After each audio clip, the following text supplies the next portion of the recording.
This video briefly presents the symphonic music of important 19th century composers most indebted to the music of Beethoven.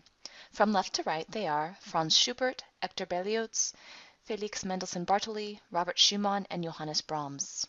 The issues discussed here represent only the tip of the proverbial iceberg of 19th century music. Before watching further, do read the chapters about 19th century music in a good music history textbook for a more thorough review of Romanticism. In particular, you should be able to articulate what we mean by Romanticism, along with understanding characteristics of Romantic style and the changing role of music in 19th century society, summarized here on your screen. In addition, make sure that you have read the first 27 pages of Evan Vaughan's book about the symphony after Beethoven. The excerpt is available for you on the course website. In his introduction and first chapter, Evan Bonds notes that musical imitation and illusion have been used for the purposes of homage and emulation since ancient times, and that although artists had long privileged novelty, there was a new emphasis on originality in 18th century thought. Given the strong presence of Beethoven and his music in the early 19th century, scholars and others thinking critically about music have often struggled to articulate the significance of later 19th century symphonic compositions and composers. Bonds uses the ideas of a literary critic named Harold Bloom, who has confronted a similar phenomenon in literature. Bloom argues that literature following in the tradition of other great works might be heard to misread its predecessors.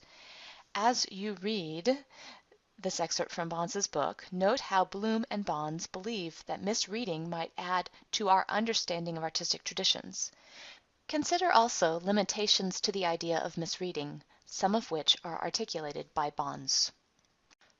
Franz Schubert, who lived from 1797 to 1828, spent his entire life in a Vienna that was obsessed by the music of Beethoven. Although best known for his songs, Schubert also wrote 9 symphonies. His Great C Major Symphony is thought by many to be his finest contribution to the genre. Schubert wrote the symphony in 1825 and 1826, but it lay unpublished and indeed perhaps unperformed until Robert Schumann discovered it in 1838. Schumann famously remarked of the heavenly length of this composition that can take almost an hour to perform. One reason for its length is its melodic lyricism, as one might expect in music from a song composer. This said, the symphony also reflects motivic developmental innovations of Beethoven. French composer Hector Berlioz's enthusiasm for the symphonies of Beethoven, which were performed in Paris starting in the 1820s, is well documented in his music criticism of the time. Of all of his compositions, the famous Symphonie Fantastique may exhibit most clearly Beethoven's influence. Berlioz, who lived from 1803 to 1869, chose a 5-movement form for his program symphony, which explores programmatic ideas of the countryside, dance, and divine evocation.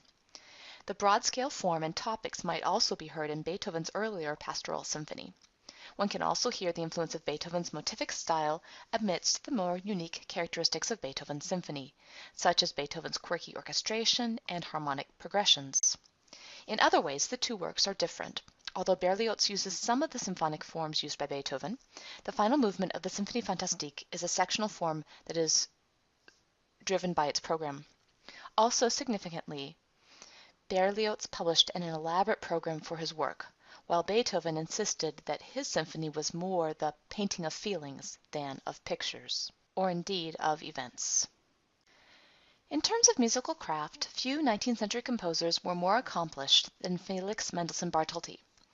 Growing up in an artistically rich upper-middle-class Berlin household, Mendelssohn received a fine education in the arts and sciences and proved himself to be precociously talented. He would go on to write 4 symphonies, as well as conduct many of Beethoven's works as principal director of the Leipzig Gewandhaus Orchestra. All of his music emulates the motivic and organic styles of Beethoven's. His symphony cantata, entitled the Lobgesang, was written in commemoration of the 400th anniversary of the Gutenberg Press. This work demands a critical comparison to the final movement of Beethoven's 9th Symphony. The music of Robert Schumann, who lived from 1810 to 1856, reflects the motivic compositional style of Beethoven at many junctures. Schumann's Symphony in D minor was completed in 1841 and then revised in 1851. Both versions of the symphony consist of 4 movements to be played continuously. After a slow introduction, the first movement presents a theme typically known as the motto theme. This motto reappears in all movements except for the second, slow romanza movement. The cyclic integration of the motto theme across the symphony and the overall sense of musical organicism all harken back to Beethoven. As Evan Bonds notes, there is no symphonic movement more compared to Beethoven's music than the finale to the First Symphony of Johannes Brahms. Brahms, who lived from 1833 to 1897, himself was keenly aware of walking in Beethoven's shadow. In 1870 he wrote, "I shall never compose a symphony." Continuing, Brahms reflected, "You have no idea how someone like me feels when he hears such a giant marching behind him all the time." Nevertheless, some 6 years later, after a 20-year period of germination, Brahms premiered his First Symphony. Brahms's music engages romantic lyricism, rich chromaticism, thick orchestration, and rhythmic dislocation in a way that clearly goes beyond what Beethoven had done. Still, his intensely motivic and organic style and his use of four-movement symphonic models that feature sonata variations and ABA forms is indebted to the music of Beethoven. As you read Bonds' conclusions about the finale to Brahms' First Symphony, make sure you listen to it yourself, score in hand. Then you can proceed to the next video.